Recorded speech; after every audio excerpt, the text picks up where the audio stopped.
কেমন আছো তোমরা সবাই? আশা করি সবাই ভালো আছো, আমিও ভালো আছি। তো প্রথমেই দেখতে পাচ্ছ কড়াই বসানোই রয়েছে, কড়াই না ফ্রাই প্যান বসানোই রয়েছে, তেলও গরম হয়ে গেছে। আমি এখানে করব আজকে খয়রা মাছ ভাজা। তো খয়রা মাছ ভাজার জন্য আমি এখানে 1.5 চামচ মতো কাঁচা লঙ্কা বাটা দিয়েছি, লবণ দিয়েছি, হলুদ দিয়েছি, 1 চামচ বেসন দিয়েছি আর 1 চামচ কর্নফ্লাওয়ার দিয়েছি, দিয়ে ব্যাপারটাকে খুব ভালো করে মেখে রেখে দিয়েছিলাম। এরপরে এগুলোকে আমি খুব কড়া করে লাল লাল করে ভেজে নেব। তো চলো ভেজে নিই।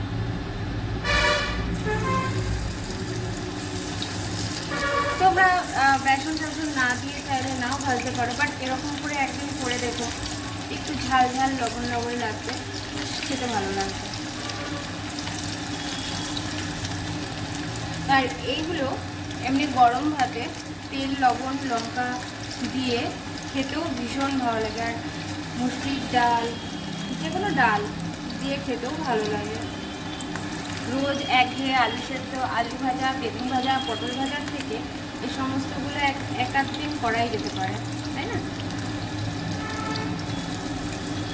তো চলো এগুলো আমি ওই গ্যাসের ফ্লেমটা আমি একেবারে লোতেই রেখেছি, একটু বাড়িয়ে দেবো, বাড়িয়ে দিলামও।